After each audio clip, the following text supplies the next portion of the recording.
interesting one that he's going to tell us about now, about post-pandemic, the church in the post-pandemic time. And he told me that he's been invited by the International Orthodox Theological Association to give a special presentation on this study, and that's going to be in January in Logos, Greece.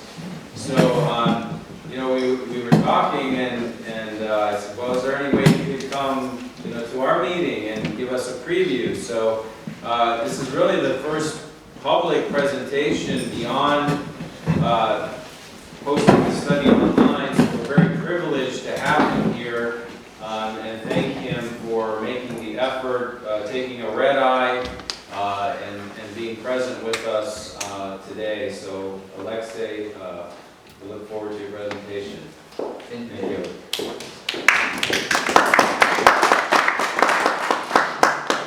Well, I know everyone is hungry. I will try to make sure. No, not really.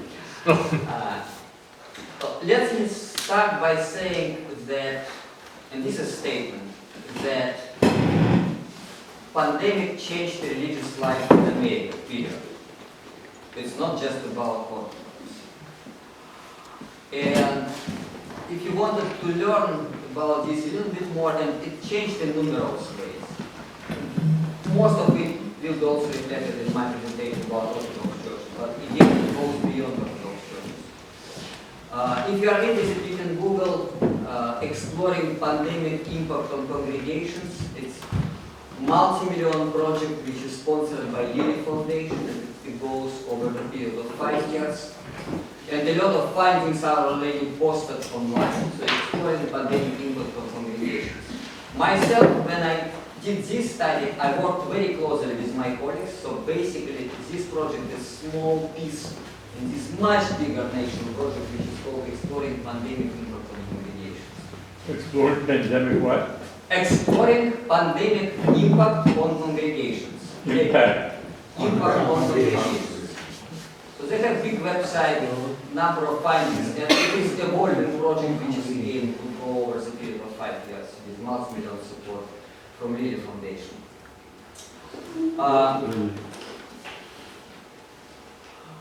My particular study was sponsored by a generous grant from Louisville Institute, which is arm of Lilly Foundation, but they give money to individuals rather than corporations. Lilly gives only to institutions. Louisville Institute gives money to individual researchers. And basically, the core question was how the pandemic transformed Orthodox Church, which many think of as ancient church which never changes. But it did change, as we will see.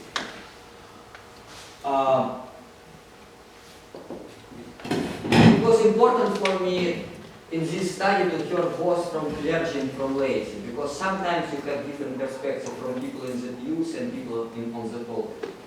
And we did it via two totally separate surveys. First we had survey of clergy and then survey of laity, and they were independent in time, 1 month apart.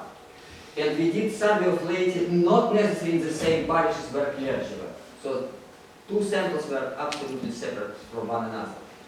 I was amazed how consistent were responses from clergy and from laity. Basically what we learned from clergy, some questions were different, but a lot of them were the same, were super consistent with one another. And I was impressed, because in my previous survey, sometimes I had gaps between what clergy say and what people in the pew would say. Not in this study. The answers were very consistent. Also, all study reports are published on website orthodoxreality.org. So if you go to orthodoxreality.org, there is a page which says Coronavirus and American Orthodox Parishes. There are 2 reports, 2 shorter versions of reports, and a lot of other interesting stuff.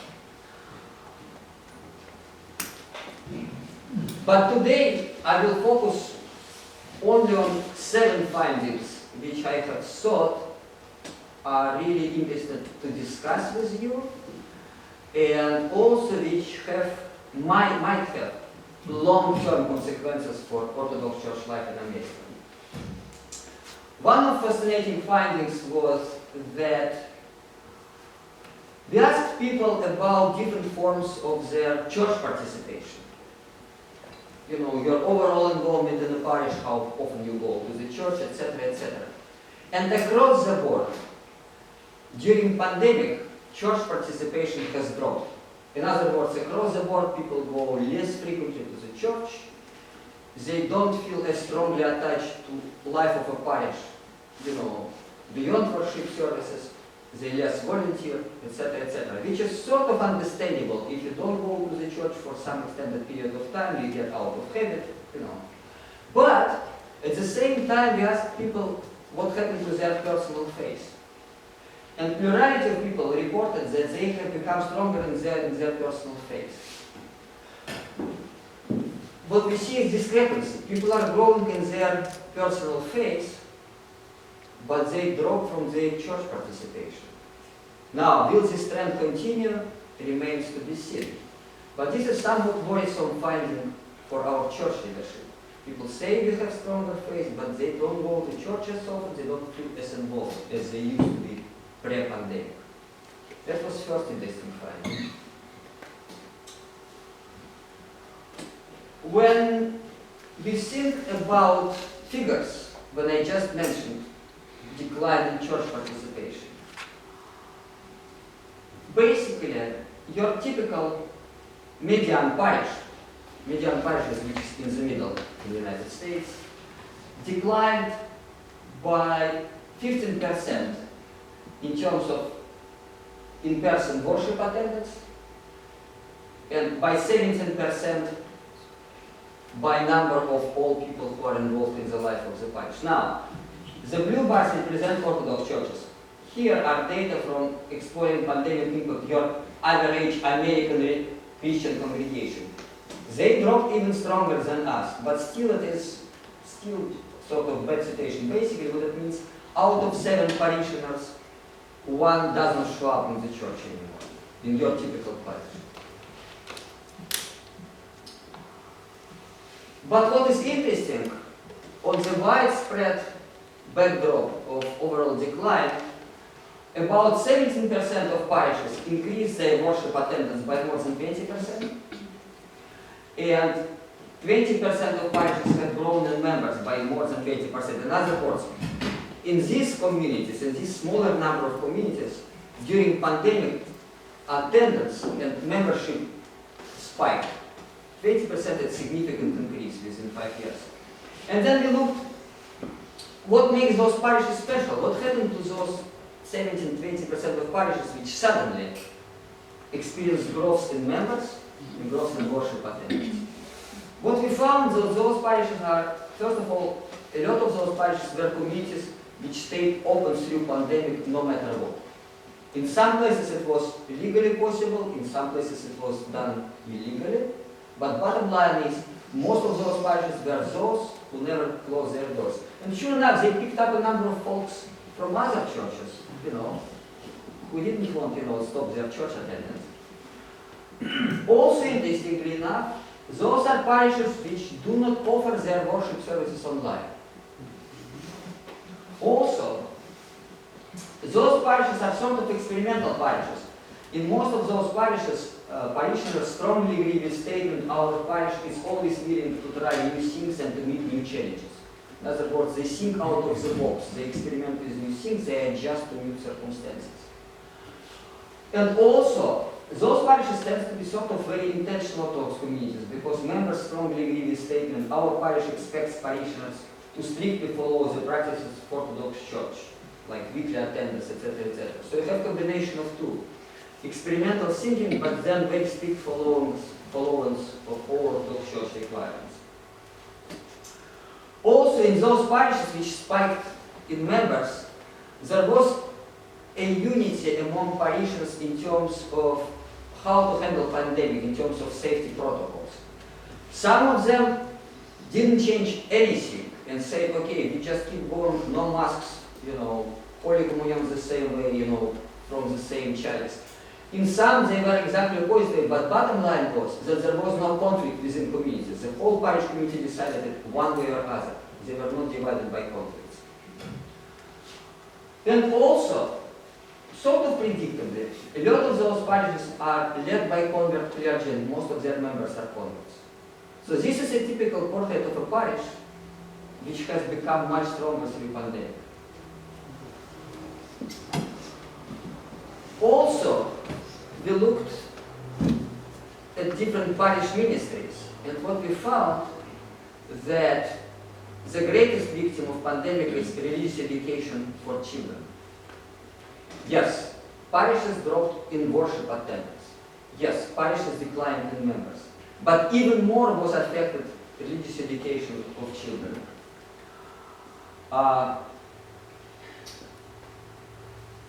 Here are two comparable data. We asked clergy and laity. So basically, what happened with religious education in your parish? In 18% of parishes, or 16 so data from clergy and laity are very similar. In almost 1/5 of the parishes, religious education has been shut down since the start of pandemic and never resumed.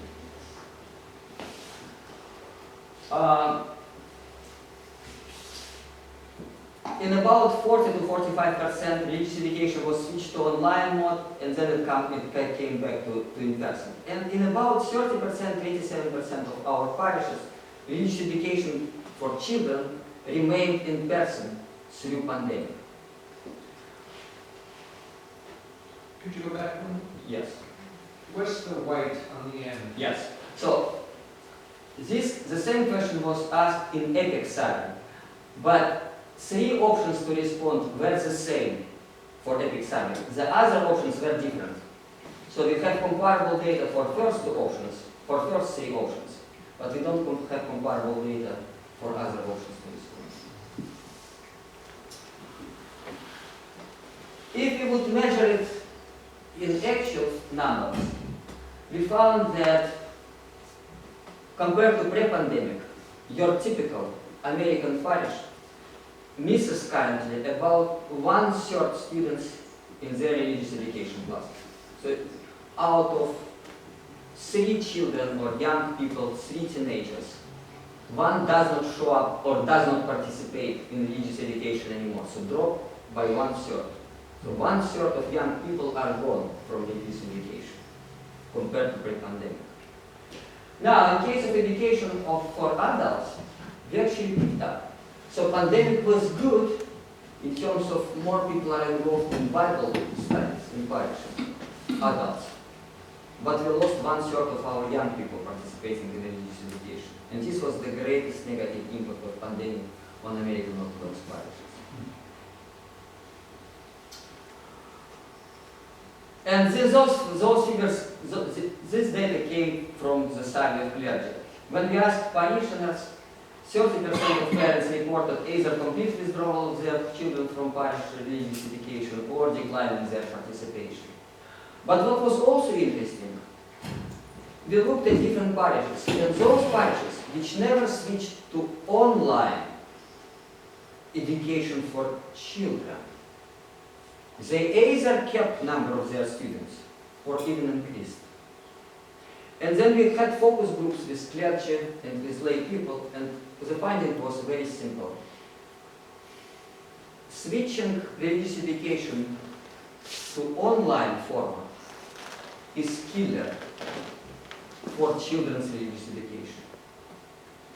It might be good and beneficial for adults.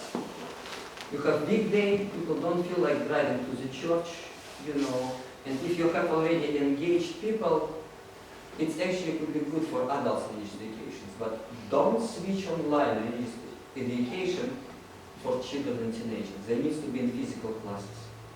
And those parishes which kept their religious education for children and teenagers through pandemic in person, they found ways how to do this in private houses, etc., etc.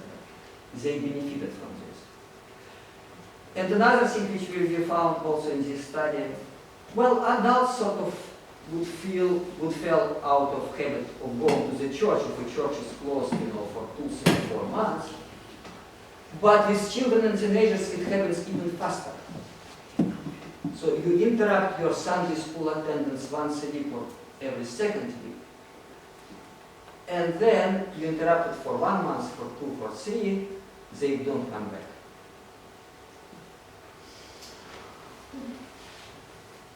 And again, we found that on the backdrop of this, decline, still 14% of parishes picked up and gained much more students, more than 20%. So in 14% of American Orthodox parishes, currently in their religious education classes, they have more than 20% plus as compared to pre-pandemic. And then we looked what makes those parishes special. As I say, parish religious education has always been and remains in person, so they never switch to online. Parish also does not offer worship services online, so the children cannot watch worship services online. Parish never ceased in-person worship through pandemic. Also, parish is led by convert clergy or has high percentage of converts among members. And parish is also intentionally Orthodox, which means parents are really trying to educate their children about faith. So those 14% of parishes experienced increase in young people participation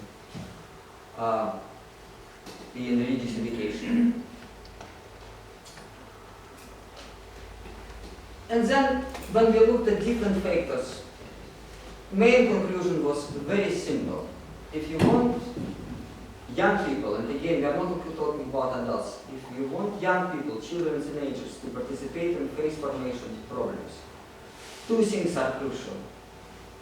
In-person classes, not online classes. And regular church attendance, not that they come just for Sunday school, but they are present for the entire worship service. And here is one quotation which I really like, and this came from one of clergymen.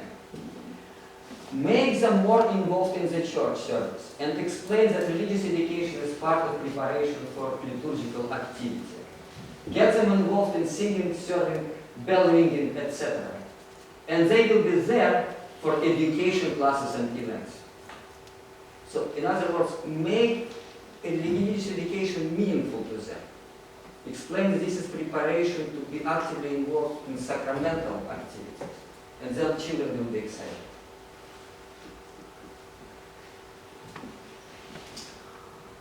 Interesting finding was that also 2/3 of Orthodox parishes in America switched to online worship for some period of time, when churches were closed. And most of them still keep online option available for parishioners. Live streaming still continues, so you introduce it and you keep it. But when we looked what might be a possible future of online version in parish life, everything suggests that actually online version of Orthodox parish does not have a big future. And I explain why.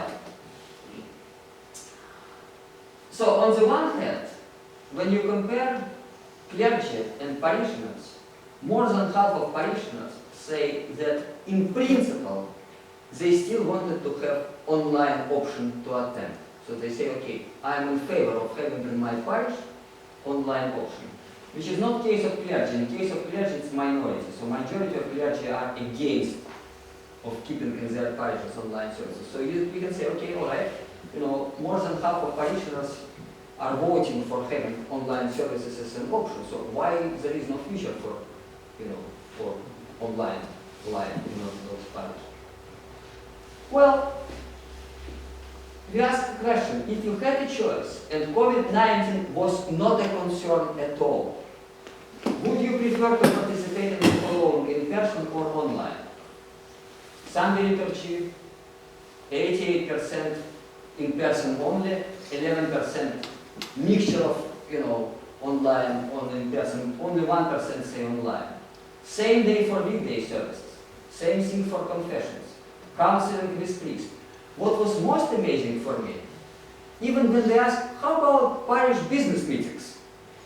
Still 47% want to do this in person.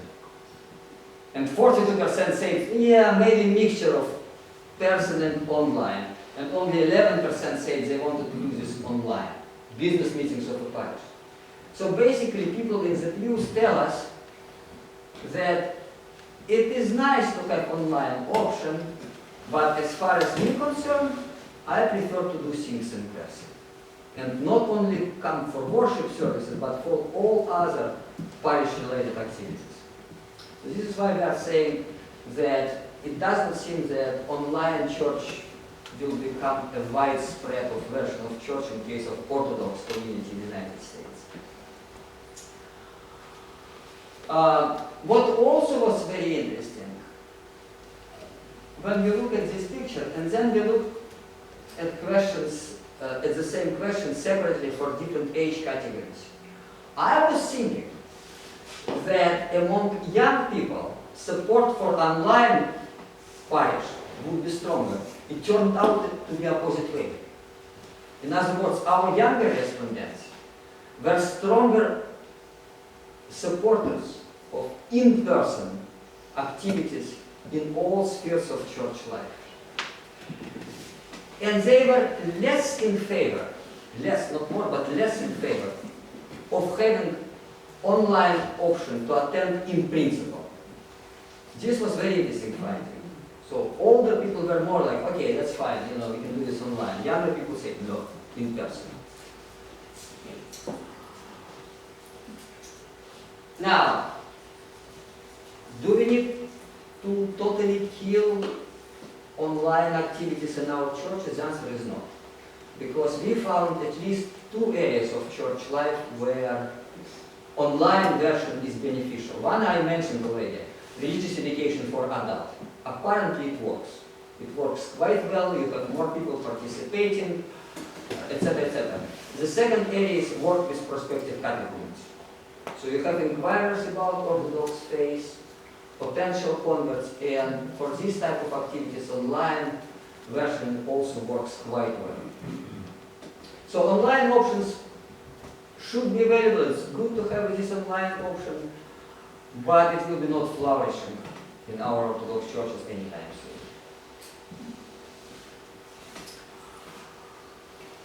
soon. Pandemic changed trust of our church members in church leadership and process of decision making in the parishes. What we found was that as a result of pandemic, trust in parish clergy went up. In other words, people were happy with how their local clergy handled situation. Not all of them, but overall. And 43% of parishioners say that now they trust more their parish clergy to make wise decisions than they did pre-pandemic. 33% say my trust is the same, nothing changed, and only 24% say, well, now I trust my clergy less. But with bishops it was opposite way. Only 20% of parishioners say that they now trust their bishops more to make good decisions, and 40% say no. So you have growing popularity of local clergy and declining popularity of hierarchs as a consequence of pandemic. And the simplest explanation is that, most of our bishops have big dioceses, multi-state dioceses. And you remember that during pandemic, each local parish had very unique local circumstances. Sometimes it was about legal provisions because each locality was different. What was possible in this county was impossible in this county. But also each parish had unique demography. And what was good in terms of keeping, the same way of Holy Communion, administering Holy Communion, or, keeping church open, or not wearing mask. What was good in the context of particular parish was not so good in another parish. But it was difficult for bishops who are responsible for multi-state dioceses to pay attention and to issue individual guidelines for each local parish. The result was that in most of cases, bishops issued just, general directives which would be uniform for all parishes. And this didn't fly very well during pandemic because the situation was critical and local circumstances were extremely different. So the result was, like I said, that people now appreciate more their clergy but less appreciate their bishops' ability to make good decisions. Also, are hierarchical church, and basically, if an important decision is made, those decisions are always, so to speak, issued by bishops or blessed by bishops. But 33% of clergy which participated in this study agreed with statement, during pandemic our parish became accustomed to making decisions locally and without waiting for guidance from diocesan headquarters, 1/3. So, parishes learned and got a test of those local independent decision making. Will this stay in the parishes post-pandemic? Maybe. Because they know already that sometimes they can make more efficient decisions than those decisions which comes from hierarchs. Again, I'm not saying it is good or bad, it's reality. So 33% of clergy think that they can now make decisions by themselves with their local parish community without waiting for bishops.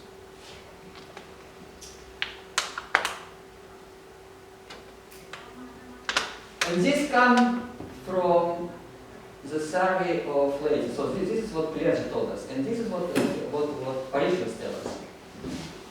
During pandemic, in only 19% of parishes, when decisions were made, there was open discussion within whole parish community about safety measures, safety protocols, all those interesting things. But now, post-pandemic, 50% of our parishioners say we feel that in possible future critical situations, whole parish should be involved in the process of decision making. So the idea of making decisions locally with entire parish community is now fairly rooted as a result of pandemic in our local parishes.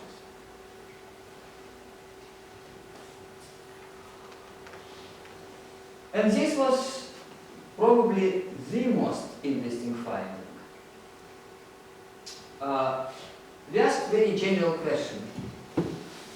How would you compare overall strength and vitality of your parish before pandemic and now? Basically, and those data came from laity, those data came from clergy. So very percentages are fairly similar. So essentially, slightly more than 1/3 of parishes say we are stronger than we used to be. And about 1/3 say we are weaker, and about the remaining are sort of in the middle. But then we looked at those 12% of parishes which say we are much stronger now than before pandemic. And we wanted to understand what do they mean when they say we are much stronger now? What exactly? How it expresses itself? That was question number 1.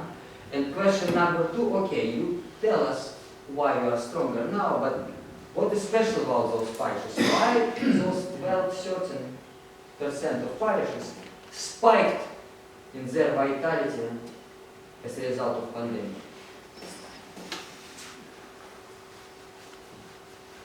A number of things happened to those parishes. So first we looked how this growth in vitality expressed itself. Members increased their overall church participation.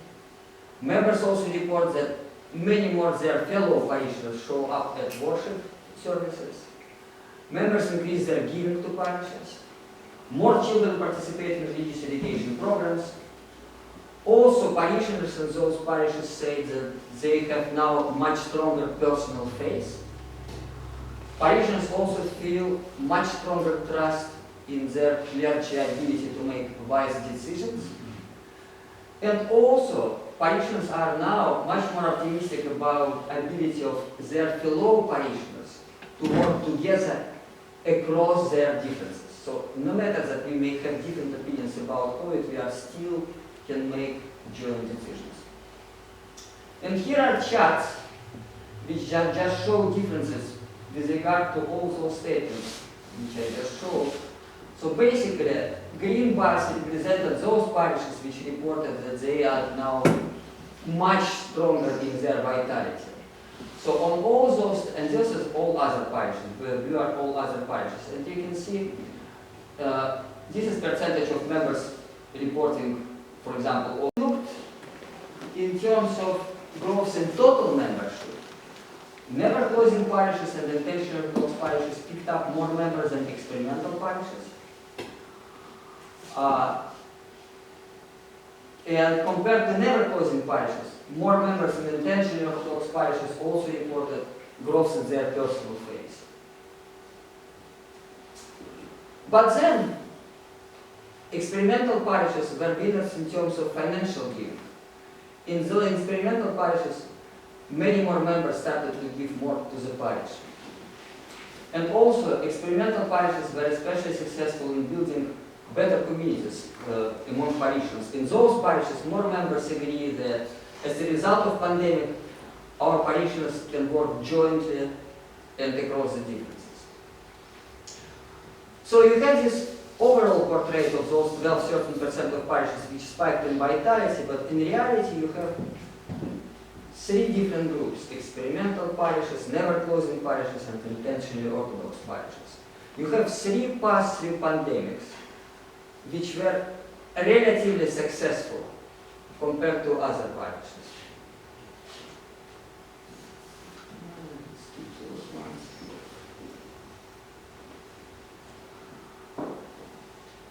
So, we know where we are now, but where we are heading. And it looks like we would have quite a few flourishing and growing in members parishes, but they probably would be similar to those 12-13% which I just described. Overall, we are heading towards smaller parishes, smaller in size. Parishes post-pandemic inevitably will be smaller. We are heading towards even faster declining participation of young people in our parishes. This trend was already before pandemic. But pandemic exacerbated this trend. And I expect young people participation to continue to decline faster than adults participation. And also we are heading towards independent decision making, sort of like, American tradition of congregationalism. That's what the survey suggests. So those four trends are likely to stay with us for foreseeable future. And we have to live with those four trends. We have to accept them and take them into account. Maybe some more trends will show up, which are still invisible for us, but those four trends are well obvious. Thank you.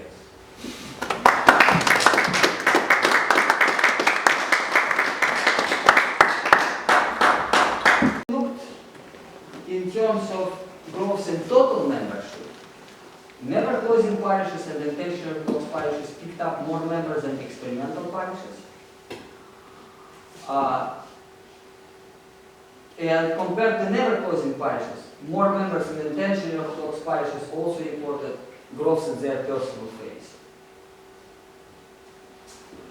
But then, experimental parishes were winners in terms of financial giving. In the experimental parishes, many more members started to give more to the parish. And also, experimental parishes were especially successful in building better communities among parishioners. In those parishes, more members agree that as a result of pandemic, our parishioners can work jointly and across the differences. So you have this overall portrait of those 12-13% of parishes which spiked in vitality, but in reality you have three different groups: experimental parishes, never closing parishes, and intentionally Orthodox parishes. You have three past three pandemics which were relatively successful compared to other parishes.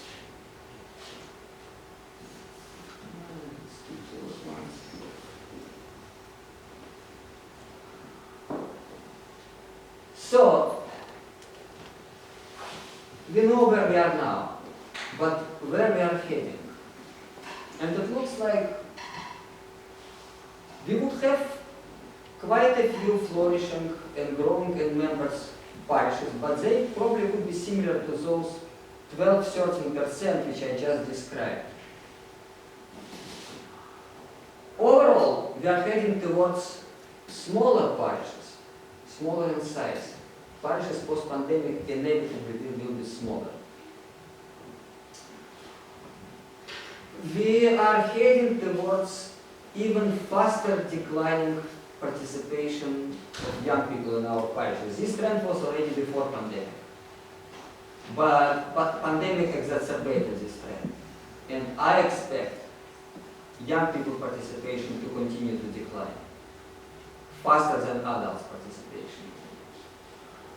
And also we are heading towards independent decision making, sort of like, you know, American tradition of congregationalism. That's what the survey suggests. So those four trends are likely to stay with us for foreseeable future. And we have to live with those four trends. We have to accept them and take them into account. Maybe some more trends will show up, which are still invisible for us, but those four trends are well obvious. Second,